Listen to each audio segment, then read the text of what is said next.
What's up, everyone? Welcome back to the PFN Scouting Podcast. I'm Ian Cummings, joined by my good friend and co-host Derek Tate.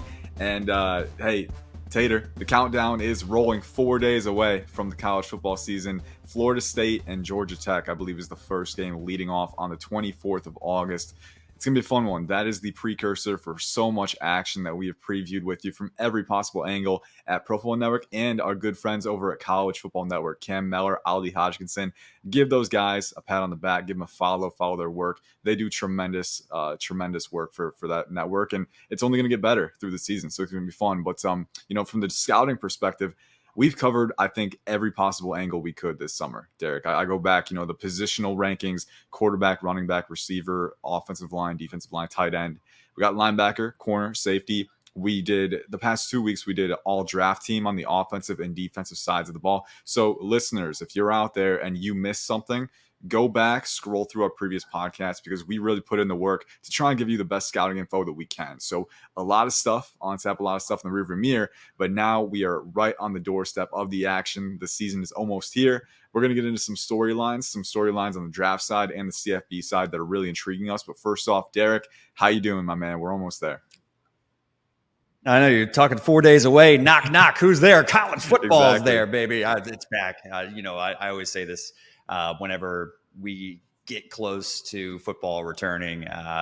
Football, I love you. I missed you. Don't ever leave me again. So I'm excited, to say at the very least. It's going to be fun. Real quick, though, in NFL development, have you done any fantasy drafts yet? Fantasy football? I know that's a big part of your season right now, too. Have you done any? Oh, yeah. How's your team absolutely, looking? Yeah.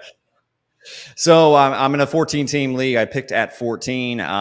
Just real quick, I'm not going to – it turned out pretty well. Went running back like it's like 2006 with Kyron and Saquon. But I'm a firm believer, man, in this rookie class. And every time I've been getting in those middle rounds, I've been, seeing Brian Thomas Jr. or Malik Neighbors fall into my lap. And I'm kind of like, damn, I'm having a hard time not investing in guys that we discussed ad nauseum and did all kinds of tape study on, because I believe in these guys as prospects, and some of their landing situations are outstanding from a fantasy outlook standpoint. So it's always fun to kind of take a look back at all the work that we did leading through the draft process. Now it's kind of getting a glimpse. We even saw Rome Odunze, Malik Neighbors, and Brian Thomas Jr. has finally started to show some of those flashes. So Xavier Worthy too, by the way. Oh yeah, that Kansas City offense. That guy. So I've got some shares of some really nice of this very deep 2024 wide receiver class. That's kind of one of the storylines that I want to keep an eye on, is this position group, to see if it's going to be able to rival in any way, shape, or form the immensely strong class that we saw last year. Yeah, because I feel like this year, more than many other years that we've seen, part of that is the transfer portal becoming more and more prevalent in the game. But we were talking about it before the podcast. Like, we don't know where anyone is because there's so much movement is happening. You've got guys like, I was doing my Conference USA preview. Cyrus Allen, very productive player from Louisiana Tech last year. He's with Texas A&M now. So with Connor Weigman, and we'll get to him with the storylines in a little bit. But there's so much movement. And it's almost like you mentioned, Derek, your analogy is it's like free agency, but with over 120 teams. It's chaos. Right. It is chaos, but that's another fun element of it for sure. So, and I love, for the fantasy football side, by the way, like drafting rookies, I do it impulsively now. Like, I don't even think about it. And it's like, all of a sudden I look at my roster, Ian, you've got like 6 rookies on your bench. Like, what are you doing, man? It's like, I'm scouting these guys. I can't help it. I'm sorry. But it's going to be a fun one. It's going to be a fun NFL season, a fun fantasy season, but especially a fun CFB season. And that's what we've been previewing on the scouting side within the scouting lens. But now it's time to really look ahead. What are we looking forward to? And it seems cliche to start with the quarterbacks, but quarterbacks are such an important part of the game. They're such an important part of the scouting process. And the draft really revolves around quarterbacks, like we saw last year, right? If you have a very strong draft class at the quarterback position, those guys are going to fly off the board. Caleb Williams, Jaden Daniels, Drake May, and then we had Bo Nix, Michael Penix Jr., JJ McCarthy, right? Like, if you have a strong class, that is going to be the position that dictates everything else. And the 2025 NFL draft class has gotten some flack early on because it doesn't have the certainty that the 2024 class did, right? You knew a lot of those guys were going to be ballers. Like, even Caleb Williams and Drake May, even the summer before, we knew, they're probably going to be in the top 3 discussion. This class that's coming up, we don't really know who's going to be in that top 5 discussion. Like, I'm pretty sure Carson Beck will be there. You like Shedeur Sanders a lot, and he's got the upside.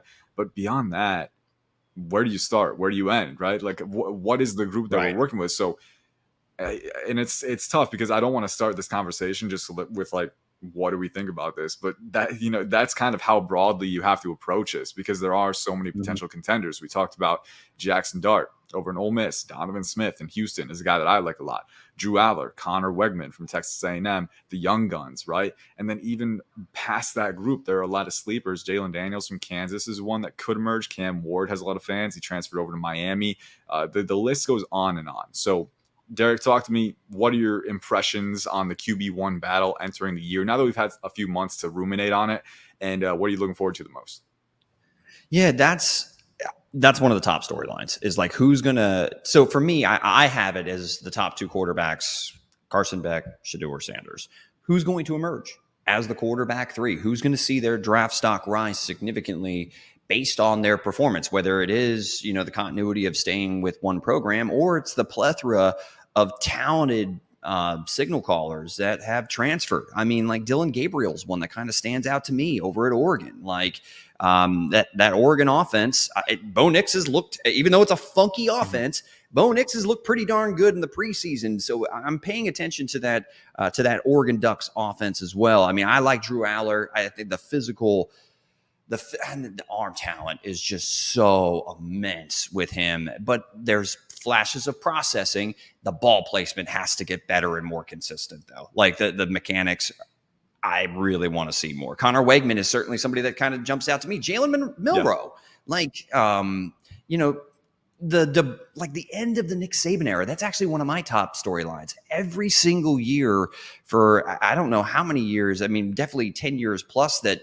Nick Saban was, I think, kind of the face of college football in a lot of ways, because you always knew Alabama was going to be involved in some capacity in the college football playoff picture. And now that's another talking storyline that we can get to. It's expanding, right, to 12 teams, which is chaos, it feels like, compared to, you know, 2 previously, down to 4, and now it, you know, triples to 12. So there's so many talking points and so much intrigue with this year. But you mentioned this weekend, Florida State, DJ Uiagalelei, I believe I said it correctly. Thank you were God. close. You were close.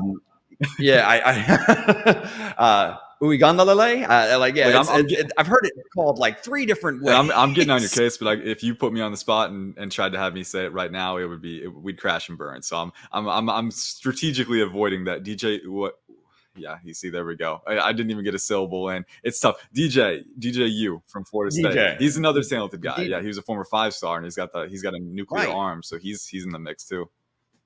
From Clemson, goes to Oregon State. Yep. Now he transfers to Florida State after Jordan Travis goes to the National Football League. And, you know, Mike Norvell obviously had a lot of success there last year, and it feels like it was a major injustice to those Florida State Seminole fans, and that's kind of who I grew up loving. So it was tough to watch them obviously be excluded from the top 4 college football playoff last year. But, you know, watching some of these quarterbacks who can have a rebirth in a new place. I mean, we saw it with Bo Nix and Michael Penix just last year.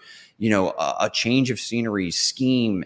You know, if you can find the right program that can really cultivate and scheme what a quarterback does well, sprinkling in some, you know, just natural growth and development at the position for these young kids.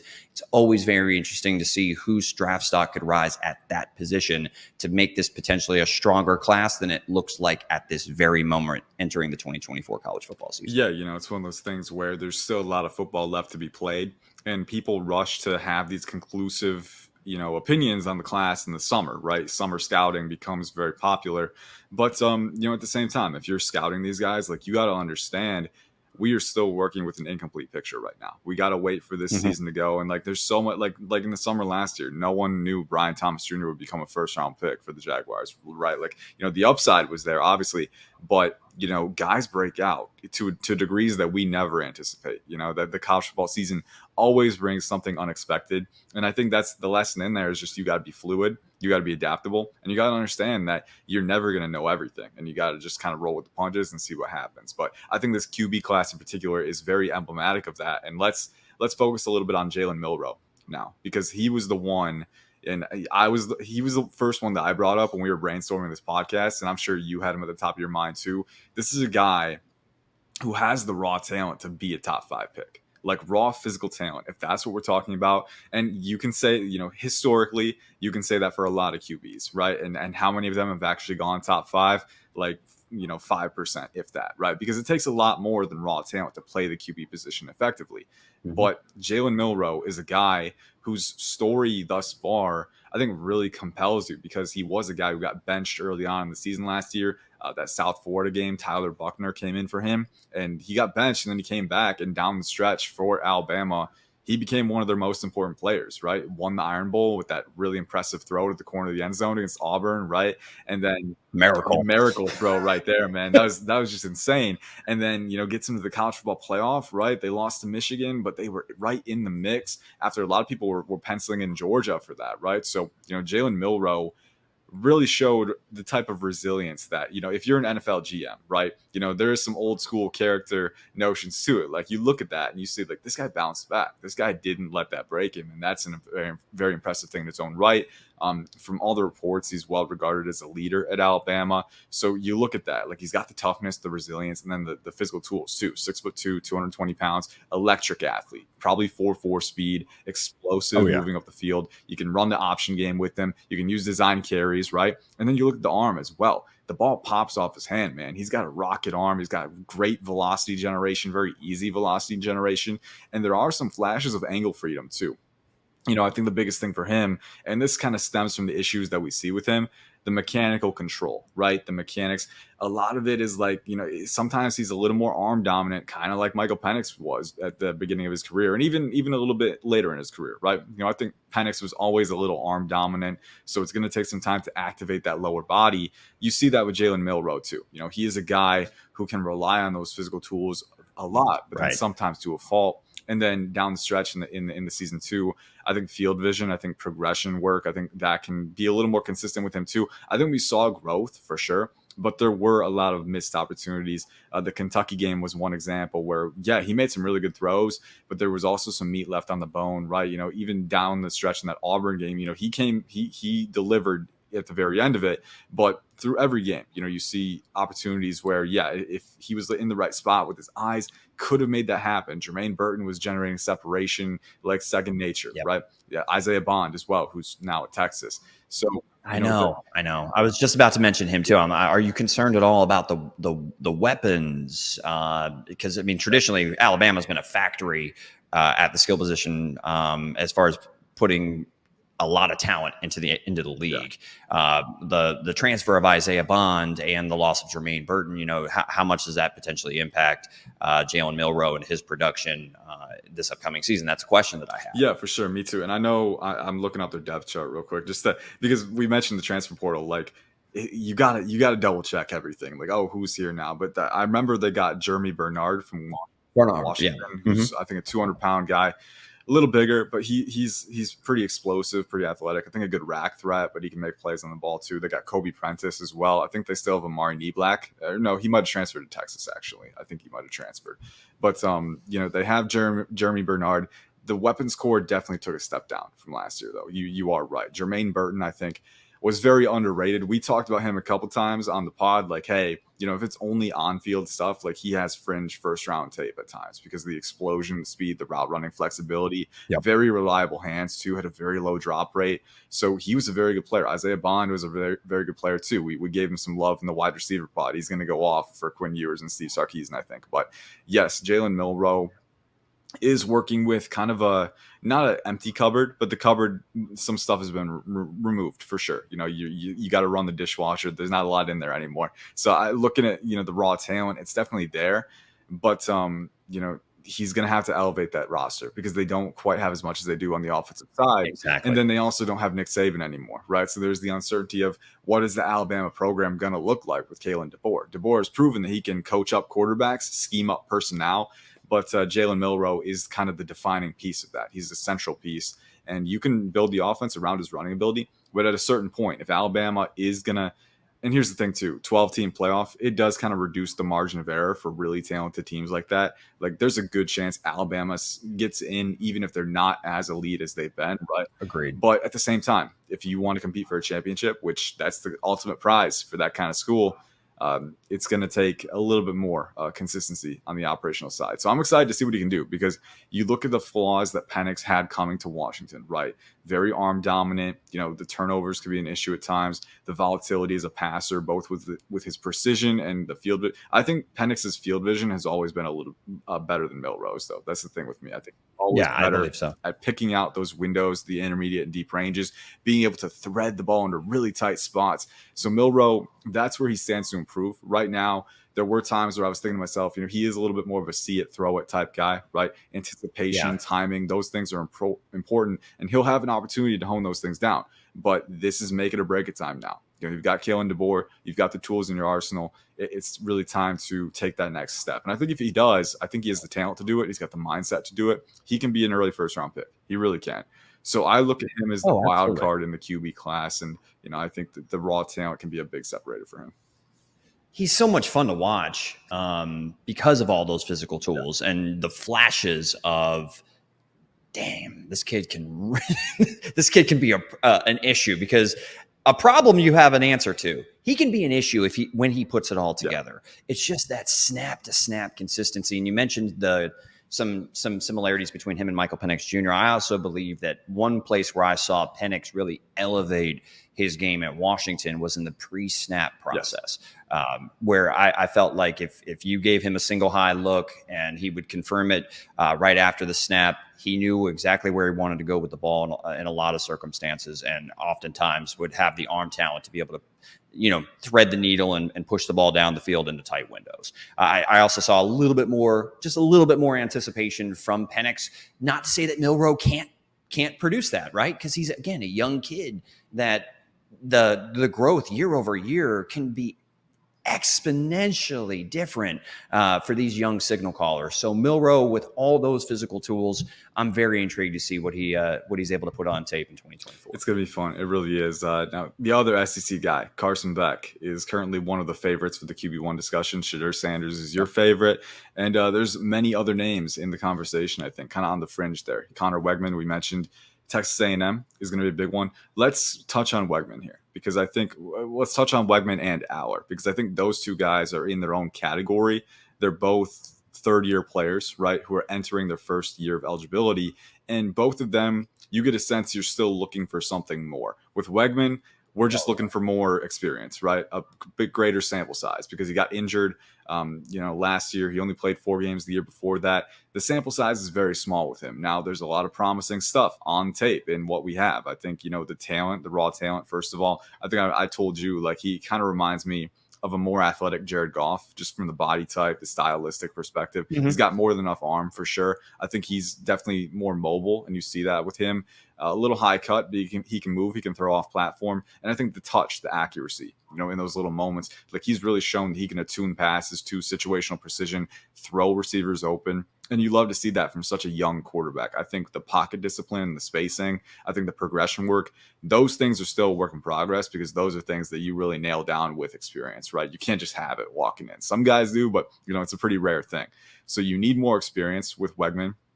And then with Drew Allar, like you said, you need more operational consistency when it comes to accuracy and precision. I think the processing capacity is Absolutely. There. We saw the flashes of anticipation. I really like the route break anticipation, where there were some intermediate comebacks where he's throwing it just as the receiver starts to plant and drive, right? It's not late. It's not a see it, throw it type deal. He's shown he can do that, right? And when you have the arm that he does, you're getting the ball to the receiver right when that separation reaches its peak. That's a valuable thing.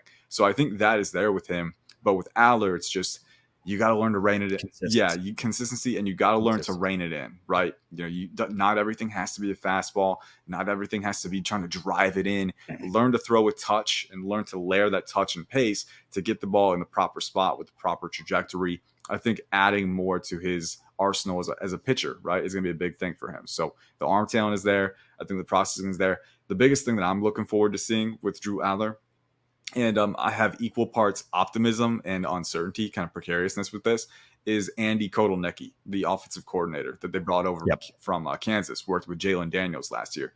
Jalen Daniels stylistically is a much different quarterback than Drew Allar, right? Like you can't just a little bit, right? Like you can't run the option game, the misdirection game. You can't the naked looks, like the boot actions and rollouts, right, with defender in your face. You can't run those as much with Drew Allar. He's just 6'5", two close to 240, I think. So he's a big dude. Right, yeah. Jalen Daniels is 6 foot 220, and he's athleticism is a central part of his game. Not to say that Allar's a bad athlete. I think he's a pretty decent athlete for his size, but he's not the threat on the ground and the off-platform threat that Daniels is. When you have the speed like Daniels to keep himself clean while surveying the field in the flats, that's a pretty valuable thing, and it's something that Allar doesn't have right now. So not right now. Like he's not going to have it just from a body type standpoint. So correct. With Kotelnicki, but here's why I'm optimistic. The best offensive coordinators can kind of adjust their schematic look and adjust their approach based on the personnel they have, right? And I think Drew Allar gives him something unique with his arm. Like he can hit windows that not a lot of guys can hit with that just pure velocity generation. So that's going to be a fun thing to work with. Definitely going to have to reintegrate him in different ways. But the best offensive minds have shown it's not because they have this set framework that they fit their players into. It's that they have the creativity to get the most out of what they have. So hopefully we can see that. The receiving core is still kind of iffy, but I think Drew Allar, Julian Fleming is from Ohio State. Yeah, I'm a little intrigued by Julian Fleming in this offense, maybe as the potential leading receiver there for the Nittany Lions. But Tyler Warren's also I'm obviously very high on him as a movable kind of hybrid tight end H-back type. And then Singleton out of the backfield too it can give you a little bit of something. They got as far as Allen too, right? So they got a two-headed tandem there. Absolutely. So, I think that there are some intriguing pieces if Kotelnicki can, find the right roles, and then of course put Allar in a position to allow that arm talent to really flourish and the processing ability to be able to. It just needs it all, but the mechanics and the ball placement, like you said, it seems as though he can't decide on what type of pitch he wants to throw sometimes. Like like you said, he's got the ability to be able to get the ball up and down, over the second level in front of the safety on seams. I've seen it, but it just needs to be more consistent because I know we can throw the ball through a brick wall. It's just that consistency from snap to snap, kind of similar to that of Jalen Milroe. He's certainly a quarterback that really, really intrigues me because of his, like what I saw from a processing ability. And when his mechanics are dialed in, kind of similar to that of Drake May, the arm talent just pops. Mm-hmm. Yeah, he's got the velocity. He's got the arm strength. It's really effortless, Like my definition for arm strength is the ease of velocity generation. That's how I like to word it, because like some guys, like, no matter who you are, right? To get maximum velocity, you got to get your hips around, right? Like there's a mechanical type of synergy that you always need as a passer, but some guys are able to not work around that, but like when you're working with different platforms, maintain that velocity. Like Patrick Mahomes is so famous for that, but like a lot of NFL passers, right? They have that ability to maintain flexibility with their base, and that in turn allows them to channel that through their arm and get maximum velocity, right? So, having that type of talent, it's a very rare thing. And I think a lot of these guys in this class do have that, but it's just building around that. And I think that goes for guys like Jackson Dart and Donovan Smith too. I think a lot of these guys near the top are quarterbacks who are flawed, but have a ton of potential that's very visible in the tape. Donovan Smith, can he cut down the turnover? I know you're a Donovan Smith. I'm a Donovan Smith guy. I can't lie. But the Big 12 is it would have been a bigger test with Oklahoma and Texas. So seeing them move to the SEC, that'll detract a little bit. But again, I think the talent is definitely there with him. And then Jackson Dart, playing for Ole Miss in the SEC, the stakes are really high for that Ole Miss team because they have invested a lot into the transfer portal. Trey Harris is coming back, really good wide receiver for them. Offensive line is pretty strong. They got USC's Bentley coming in at running back. Losing Quinshawn Judkins hurts, but again, they got Bentley coming back. And then on the defensive side too, I like Juice Wells too. I wanted to mention. Yes, good. I forgot about him, so thank you for mentioning him from South Carolina. He's got the explosiveness. He's got the body control, some rack ability, being around 210 pounds. That's my favorite type too, man. I love those types of guys. But him and Trey Harris will be a very fun combination. And I don't. They might have Caden Prescorn coming back at tight end. I got to double check that. I can't verify that, but I believe they do. But we'll verify. We'll verify. Again, verifying all these off-season transactions is a tricky venture. It's definitely a full-time job. That is for sure. And then on the defensive side, Princely Umermilan from Florida, great pickup on edge. Defensive tackle Walter Nolan as well. And then they got some pretty good pieces in the secondary too. John Sanders might be coming back, but they added a few guys. Yam Banks from South Alabama. That dude is a baller at safety. So I like Ole Miss. But the pressure is on Jackson Dart's shoulders to lead that team to the playoffs. Everyone kind of expects it because of the talent that they have. And he's a talented passer. He's got the arm talent. He's got the athleticism. It's just, again, different components where consistency. I think pocket navigation is a big thing for him. He can drift around at times too. I think the processing is there. It's not quite elite yet. So get to that level where you're not reliant on schemed passes and read and RPOs like Matt Corral was, right? So a lot of people are going to draw that distinction. Again, I think they're very different prospects already, but with the Ole Miss offense, it's something that people gravitate to. So you got to answer for it. I think Lane Kiffin is someone who will mold an offense around what his quarterback can do. And he just wasn't asking Matt Corral to go through multiple layered reads on a consistent basis because I just don't think that he was very good at it. So he simplified the offense, ran a lot of RPO concepts. We saw a ton of RPO glances, but it's a different offense because you have a different guy under center, which speaks to Lane Kiffin. Whether you like Lane Kiffin or not, I think as a coach, he's certainly a very gifted offensive mind. And with the talent that they have on that roster, it does suck that they lost Quinshawn Judkins because, speaking of a storyline, I want to see how that works in Ohio State. But you mentioned, I do think that this team is set to make some noise, and I would not be surprised whatsoever if they either outright win the SEC, but certainly make the college football playoff in 2024. Yep, they're loaded on both sides of the ball. It's going to be a fun one. Real quick, we'll do a little bit more quarterbacks, then we can stem to others. But let's preview this week 1 matchup because Connor Weigman, we talked about it.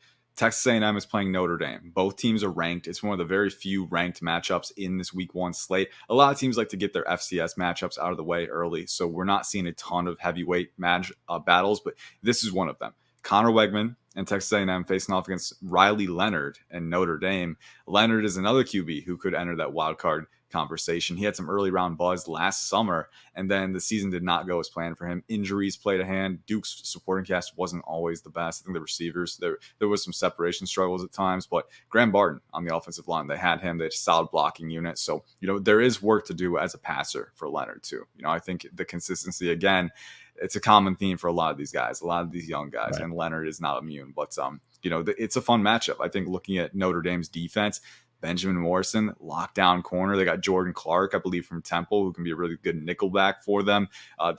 Xavier Watts. Yes, the ball hawk, 7 interceptions.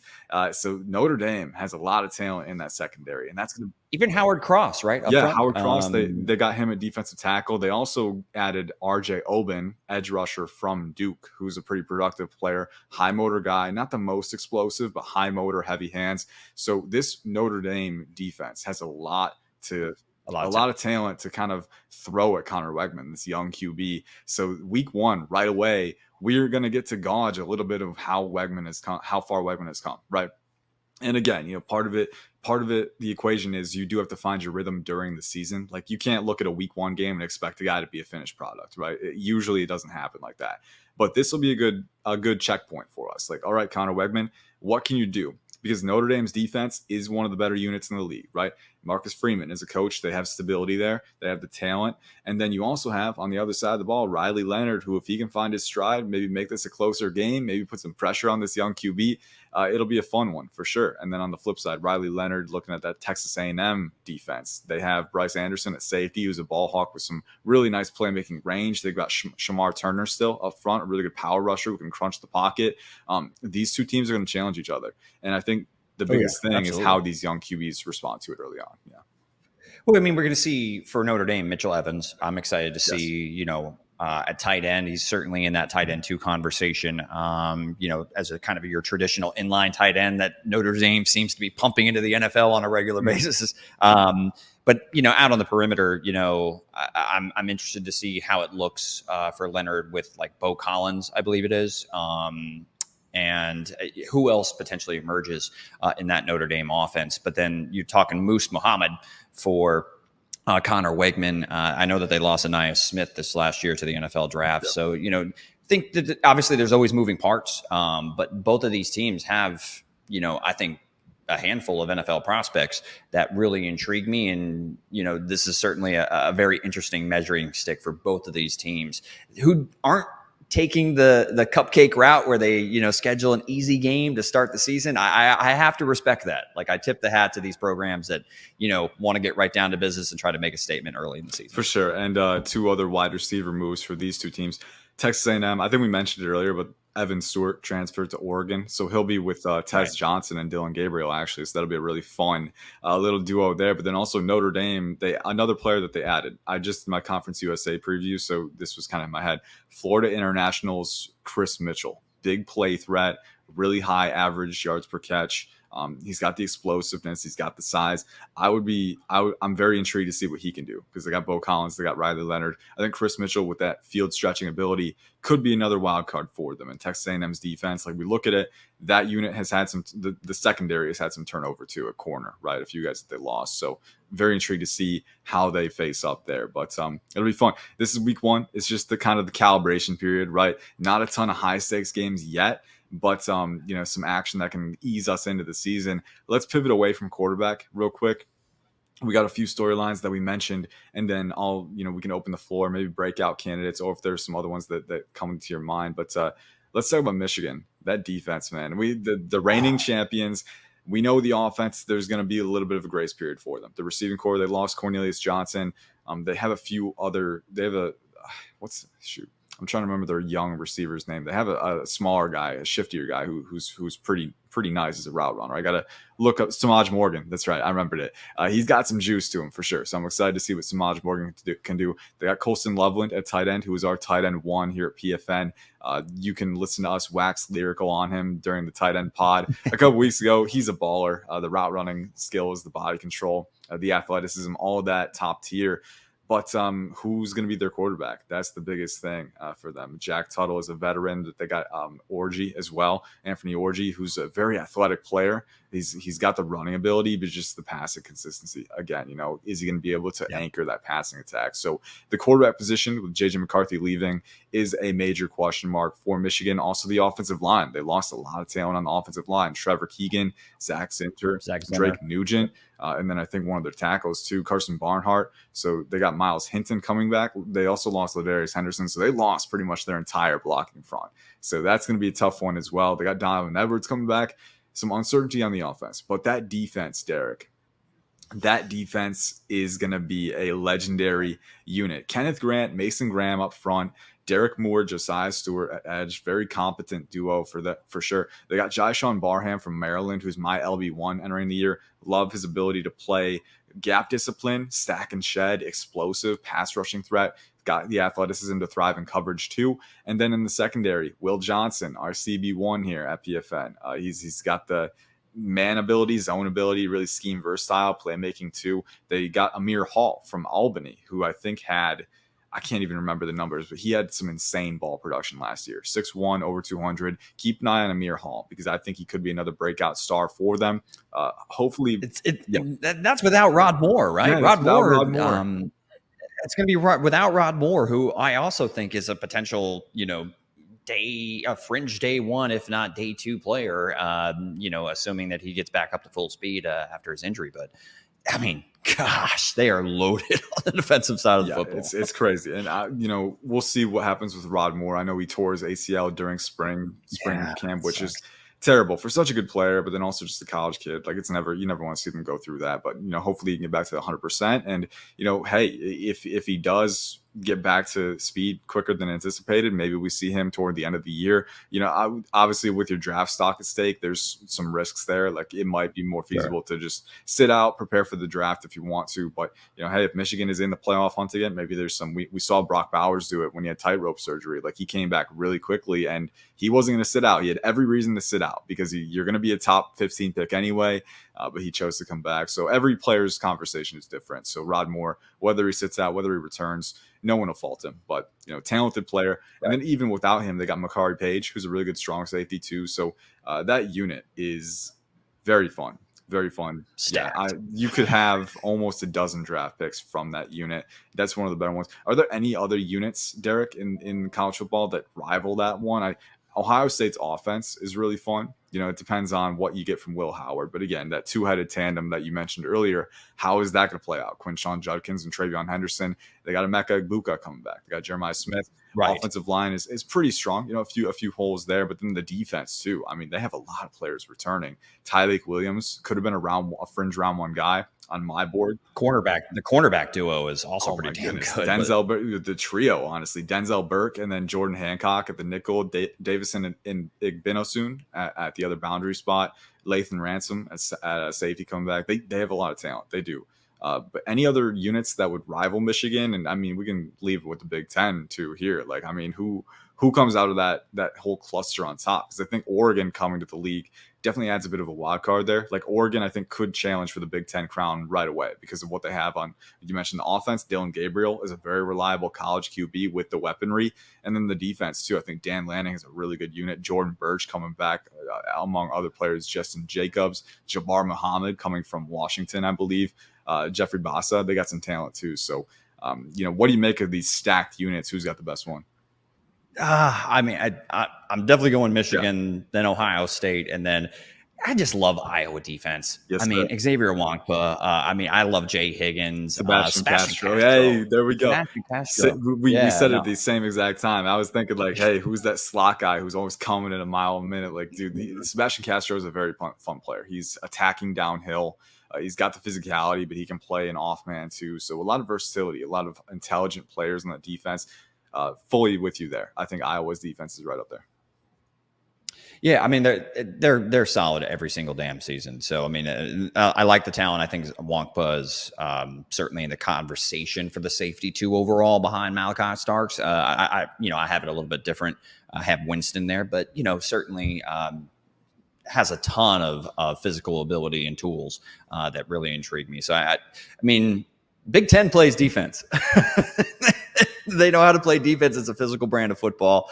Wisconsin, Michigan State, they're also no joke, but certainly Michigan and Ohio State, the mass amount of, NFL caliber talent on the defensive side of the football is always what intrigues me, and certainly this season is no different. Yeah, it's going to be a lot of fun to see those units and how they come together. Also, I was thinking about Big Ten defenders, and I forgot to mention, like when we were talking about the Texas A&M defense, I completely forgot to mention Nick Scorton is there now. He was at Purdue last year. Right. Nick Scorton's at Texas A&M. So we're going to see Nick Scorton against Notre Dame as well.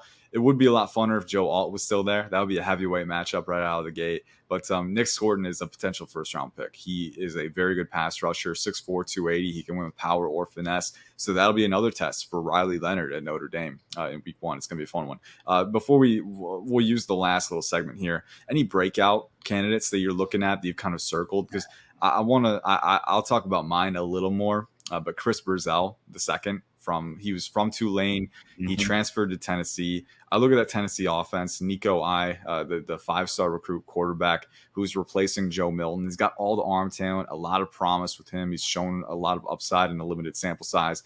I think, we can have this circle back to our conversation about the wide receiver class, which is, past that group of three at the top: Luther Burden, Travis Hunter, T Mac, Tedder McMillan.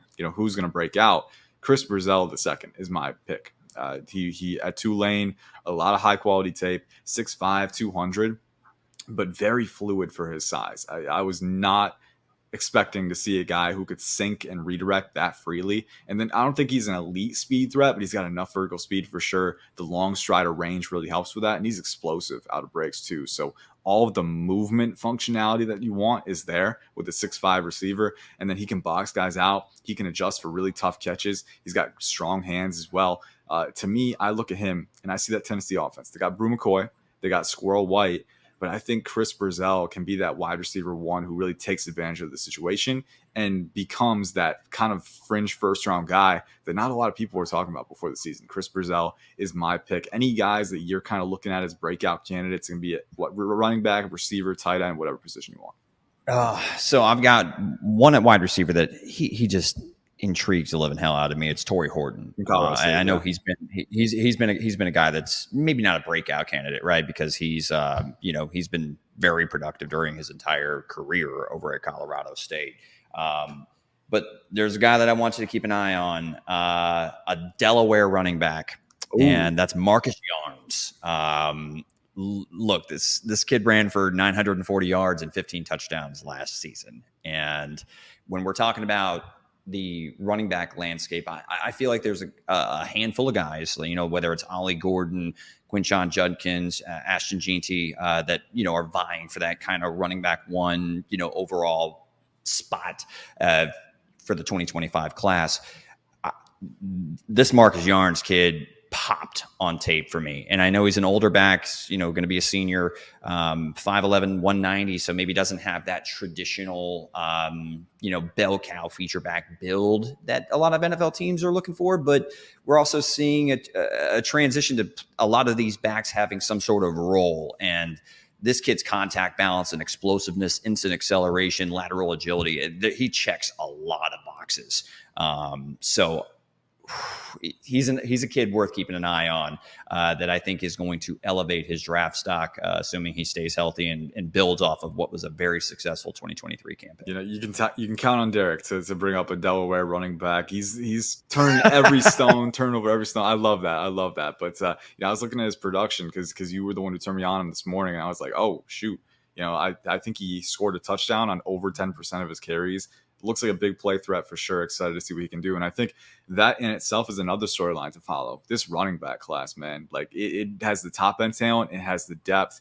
I think my RB1 is Ashton Jeanty right now from Boise State, but you got Gordon, like you said, you got Quinshon Judkins, Travion Henderson, Damian Martinez, Omarion Hampton, Jaden Ott, Trevor Etienne, Nicholas Singleton, Devin Neal. I mean, the list goes on and on and on. And even going farther down, like I think the depth is there too. I was doing my MAC preview as well. The MAC has a few guys who are worth keeping an eye on. Terrian Stewart from Bowling Green, and Antario Brown from Northern Illinois, Marion Lukes from Central Michigan. There is a lot of top-end talent and depth too, which is going to be really intriguing when the NFL draft actually comes around. How many teams are going to say, this is a guy that we can't let fall. This is a guy like Bijan Robinson. We got to take him when we can get him. And how many teams are going to be like, I might be able to make do with one of these value deals in day 3 and even as a PFA, right? That's going to be a fun one. The valuation of the running back position never ceases to amaze me, and we'll get another opportunity to see that as well. Taj Brooks is another guy. Yes, sir. No, he's somebody else that kind of caught my eye a couple times. I've gotten to take a look at him. So I mean, we just rattled off, 10 guys plus. Least, yeah. I mean, it's certainly in comparison to last year, which I thought had a nice handful of guys that I think can contribute. This one, it feels a little bit deeper and a little bit more top end talent. So I'm really excited to see what, in particular, I mean, Travion Henderson and Quinshon Judkins have a case to be the running back one overall, and they're in the same backfield. Exactly. It's insane. Yep. Like if you had Henderson as your RB1, like I wouldn't, like I would, I don't believe that with this class. I would have with last year's. He would have been in the RB1 discussion for me had he declared. Yeah. But even if you have him here in this class, like I would accept that. Like I could see a realm where that is possible.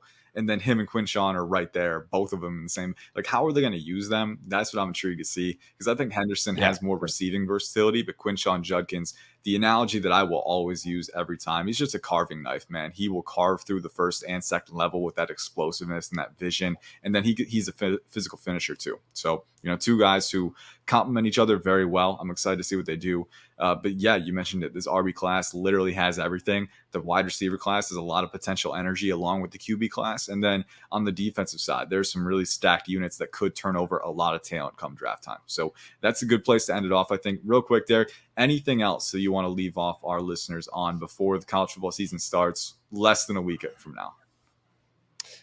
No, just sit back and enjoy. Enjoy the ride and keeping it.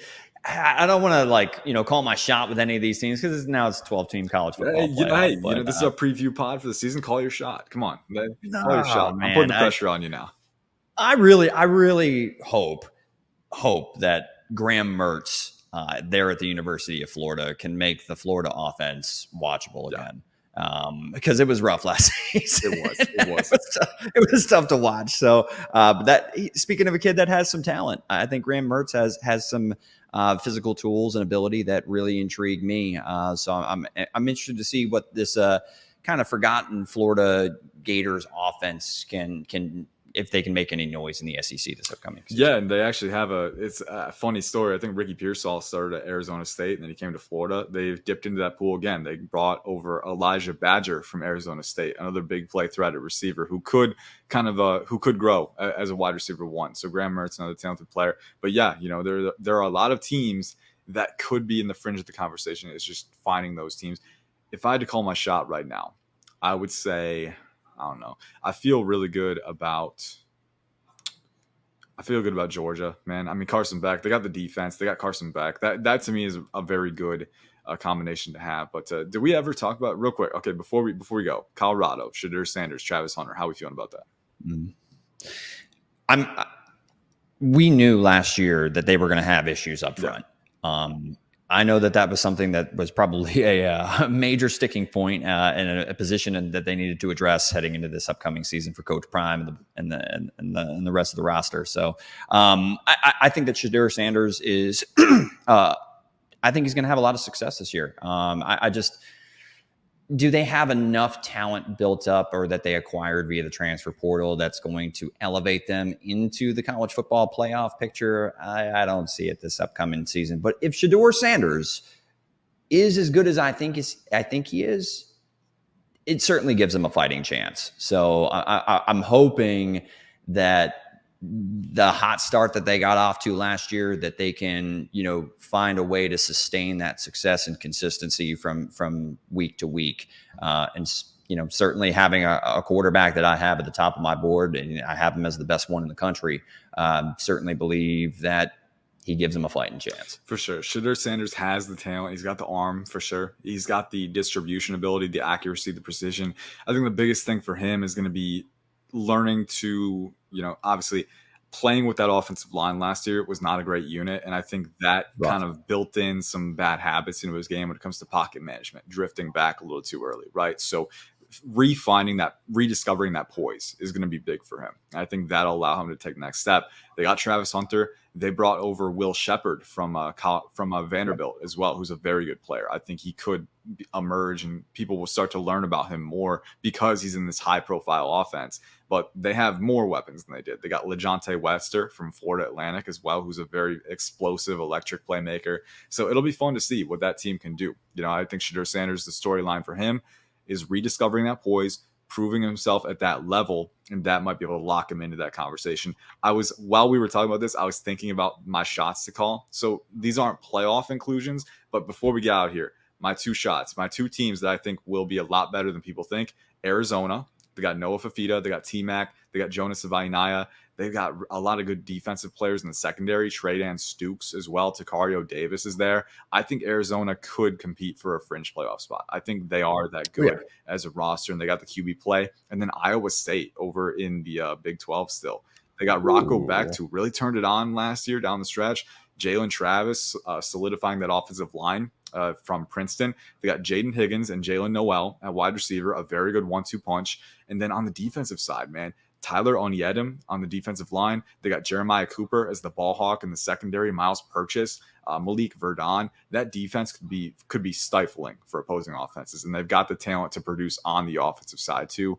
Iowa State, Arizona, those are my two shots. I don't know if they'll make the playoffs, but I think they're going to be a lot better than people think. So with that, let's head out. Let's see for ourselves, and let's send you, the listener, off to the 2024 college football regular season. A lot of fun stuff, a lot of fun games on the horizon. But for now, we will leave you to reminisce and kind of fantasize about the games to come. Thank you, as always, for listening through the entire summer. It's been a fun one. You know, it gets a little slow sometimes, but we hope that we gave you the scouting insight that you needed to get into the season with the information that you want. So with that, I'm Ian Cummings, Derek Tate. Thank you, as always, for listening. Peace out.